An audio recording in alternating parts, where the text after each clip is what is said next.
Olá, sou o evangelista Robson Santos, tenho um canal no YouTube, EBD Interativa, também um site EBD Interativa.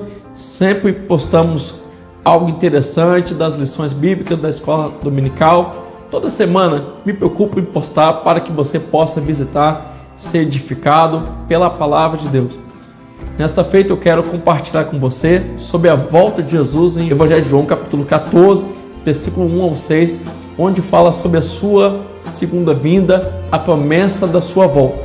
Você já conhece, já deve ter ouvido falar sobre a volta de Cristo, mas tenho algo a compartilhar com você, eu creio que vai valer a pena. Escute, ouça e seja edificado pela palavra de Deus.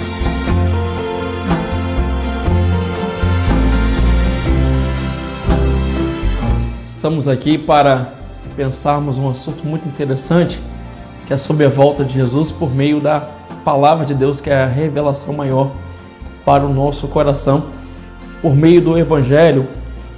Apóstolo João, capítulo 14, versículo 1 ao versículo 3. Estaremos pensando este assunto, que é a volta de Jesus, meditando e sendo edificado pelo poder da palavra do Senhor Jesus. Falar sobre João 14 é falar sobre a volta dele. Jesus faz uma promessa que ele voltaria. Mas vamos entender aqui o porquê que ele faz esta promessa e quando é que ele faz esta promessa e qual a importância desta promessa para todos nós. Nós temos inúmeras promessas nos dias atuais de homens que falham, que dizem que vão voltar e não voltam. Um exemplo disso, um pai de família que sai para o seu trabalho dizendo que vai voltar, à noite estará presente com a sua família e muitas das vezes, por uma causalidade, não pode retornar para a sua casa, mas ele faz a promessa, assim como nós fazemos inúmeras promessas. Mas a maior promessa que temos de toda a história bíblica, de toda a palavra de Deus, é a promessa de Jesus, que ele vai voltar. O que nos interessa saber sobre isso, nesse tempo onde pensamos o que é melhor para a nossa vida, o que é melhor para a nossa família?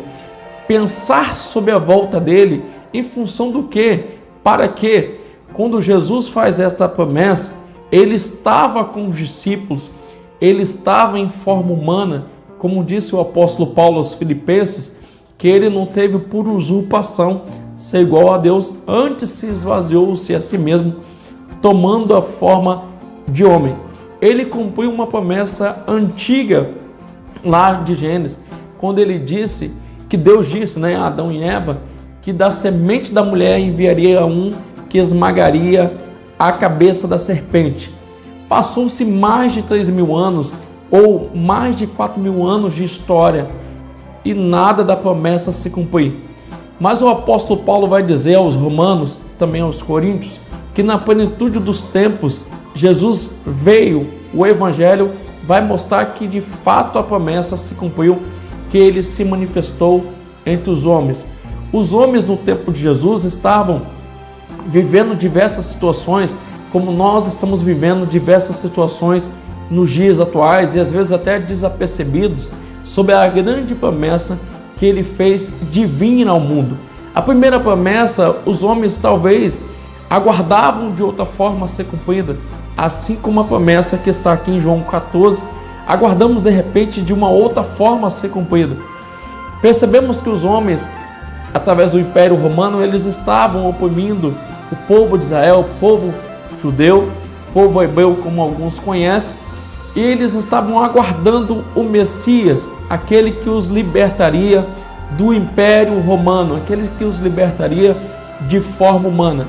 Mas quando Jesus se manifestou, ele veio de uma forma humilde, ele veio de uma família humilde, ele veio de uma forma não que eles desejavam naquela época, que era alguém que era um rei que viesse para os libertar. Mas interessante que a forma que Jesus veio, ele se manifestou, foi a forma que foi dito nas Escrituras de todo o Antigo Testamento, que ele viria de uma família simples, ele viria, seria rejeitado, porque ele seria sem parecer e sem formosura. Ele viria para restaurar a paz, ele viria para a salvação do homem.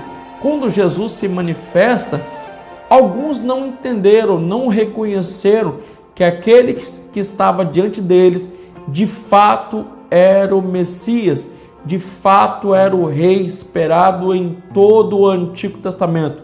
Alguns até desacreditaram, não esperavam mais a volta de Jesus, porque demorou muito tempo e aquilo que eles estavam passando tiravam deles talvez a esperança que ele de fato fez de vir a este mundo, se manifestar a este mundo.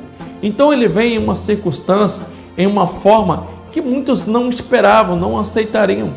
Quando ele se manifesta, começa a falar do amor do Pai, do amor de Deus. Para alguns aquilo foi estranho, porque eles encontravam em Jesus alguém que era como eles, um homem, ser humano, sujeito às mesmas tentações, sujeito às mesmas coisas que eles estavam passando. Eles olhavam para Jesus não como um rei, não como o Messias que foi prometido que viria a este mundo, mas olhava para ele como um ser humano qualquer. Mas ele de fato era o Messias, ele de fato era o Salvador diante deles. Pedro, João e outros mais reconheceram nele de fato o Messias prometido. Esse Messias prometido, conforme as Escrituras, ele vai até o Gólgota e morre lá no Calvário.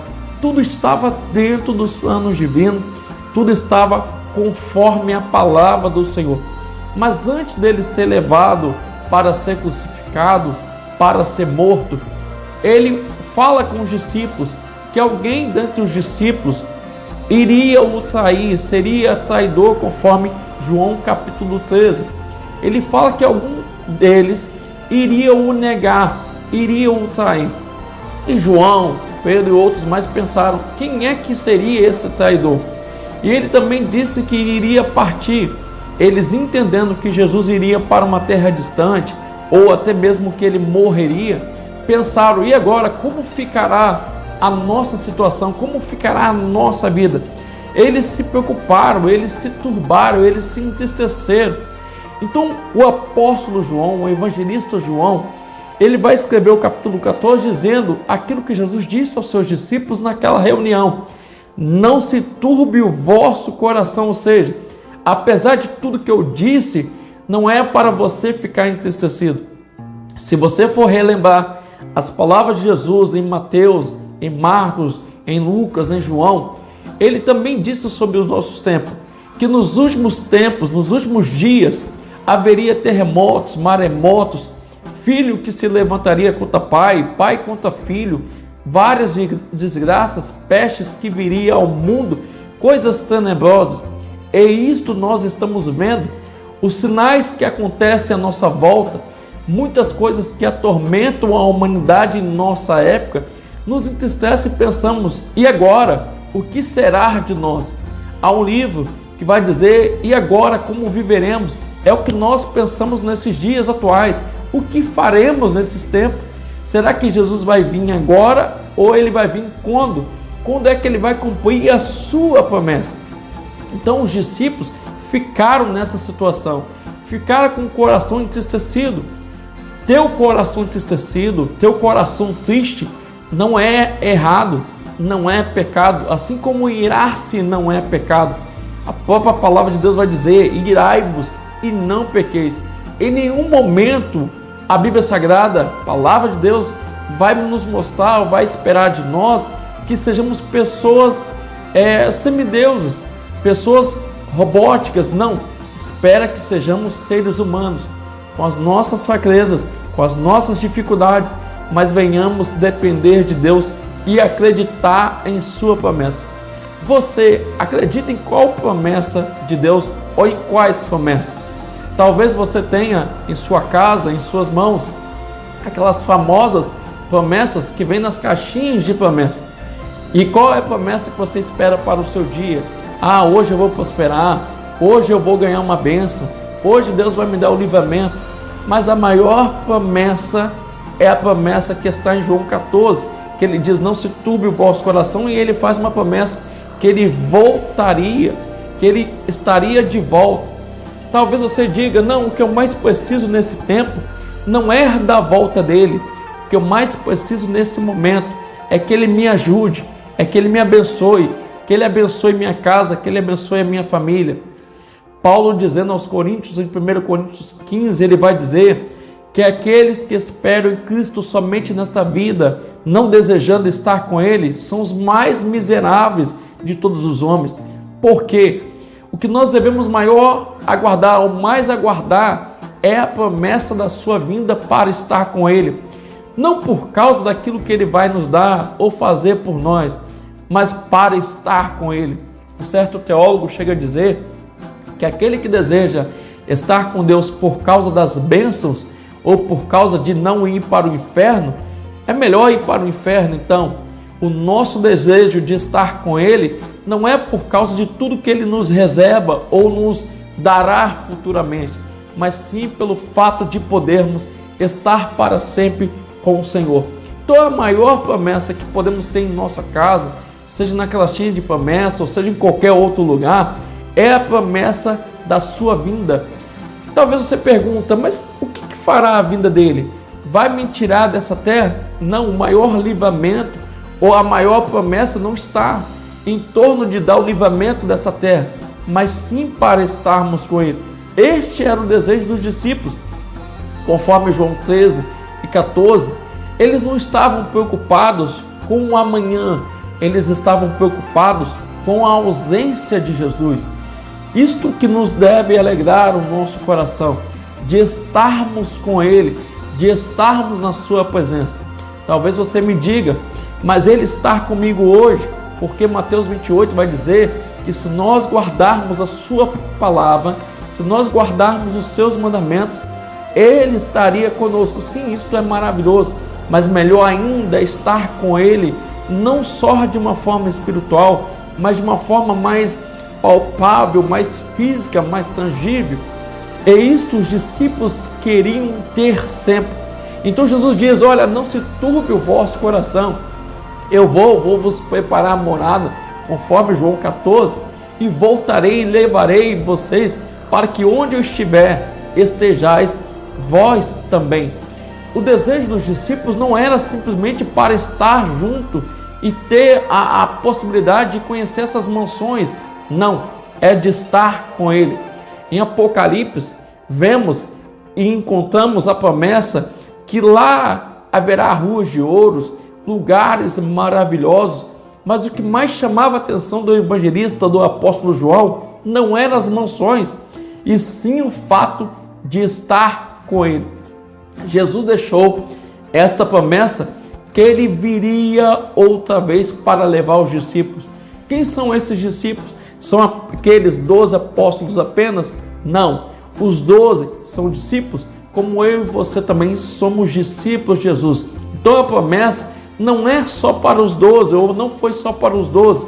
A promessa também envolve todos nós. Nós temos essa promessa. Mas interessante, parece que essa promessa, assim como a promessa da primeira vinda, demorou muito. Porque até hoje Jesus não veio buscar a sua igreja. Já há mais de 2000 anos. Você talvez diga com toda razão, já se passou muitos anos. Na época de João, que foi o último apóstolo dos apóstolos vivos, ele vai escrever uma epístola chamada Epístola Universal dizendo, ei, filhinhos, já é a última hora. Ou seja, a promessa está para se cumprir.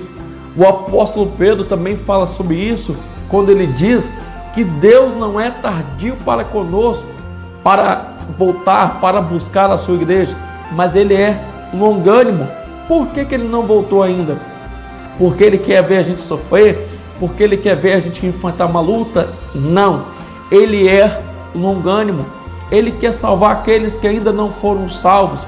Você e eu queremos o arrebatamento hoje, porque pensamos na nossa situação, na nossa vida, na nossa família.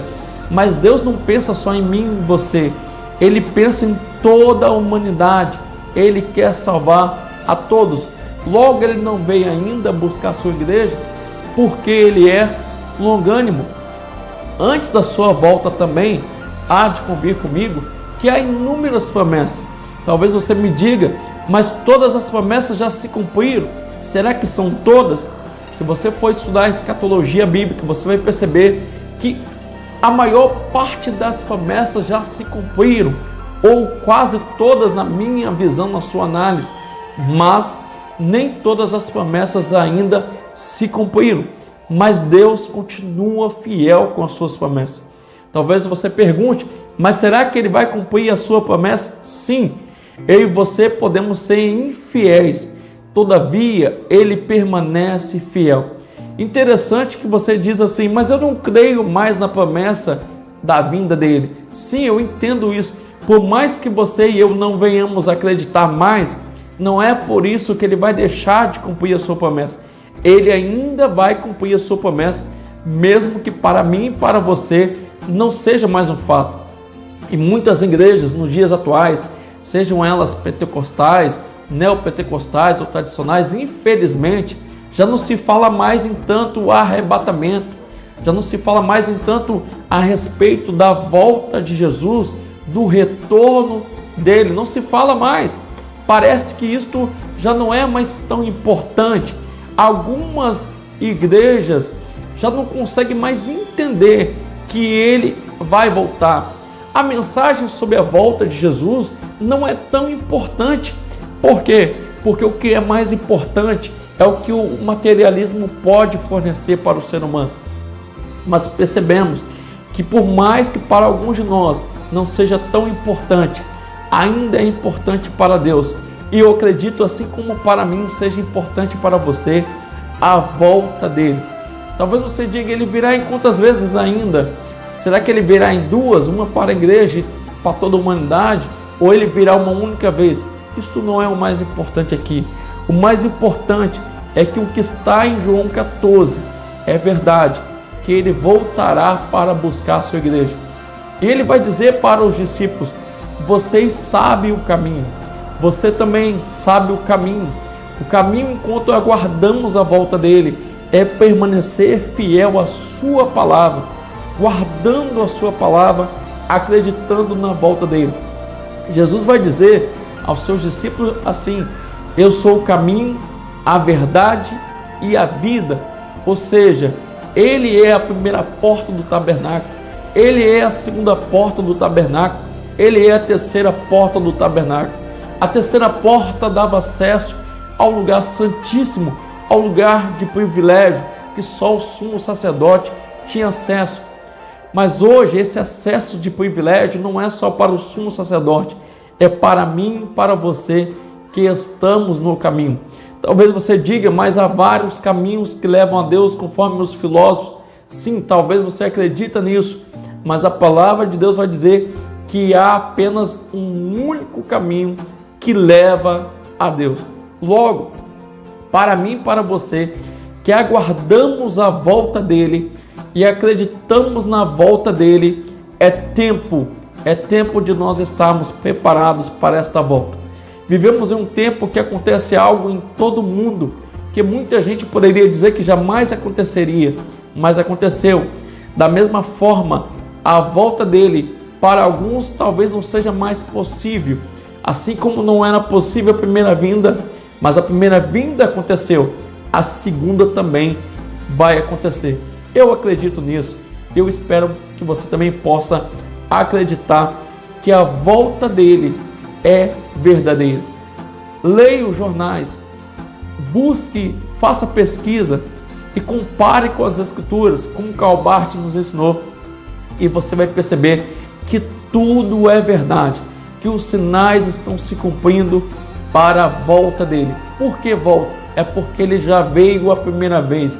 Quando se fala de volta, se fala de retorno, e este retorno está garantido pela sua palavra, quando ele diz que passarão os céus e a terra, mas as suas palavras jamais passariam. Ele vai voltar para buscar a sua igreja. Assim eu espero que você creia nesta palavra, em nome de Jesus. A minha casa, humilde aqui, não é como as outras que às vezes eu vi, mas não me importa.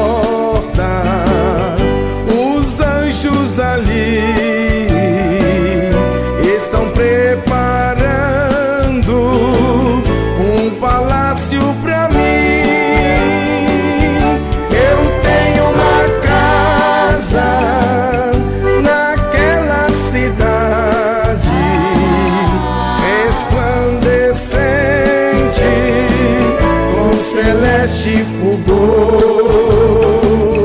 da minha pátria. Eu tenho saudade de sempre estar com Jesus, meu Senhor.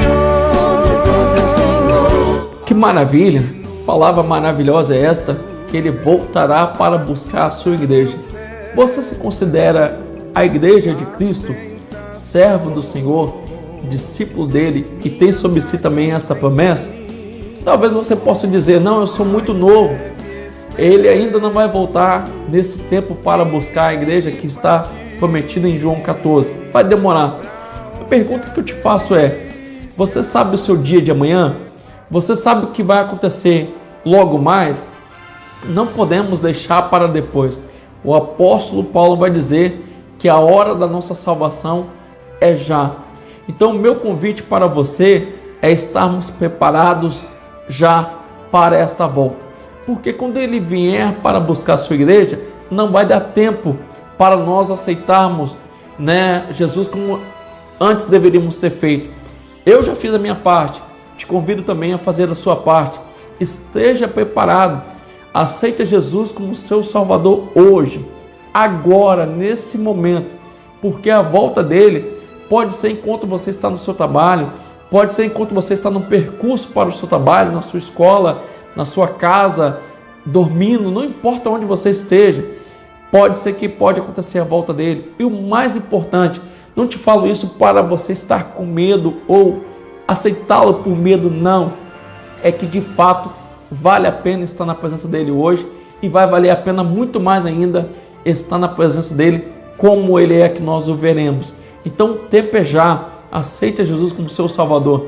Como que eu faço isso? Está lá em João 14, 6. Siga esse caminho, o caminho a Cristo, ele te salva e ele vai te levar para o céu.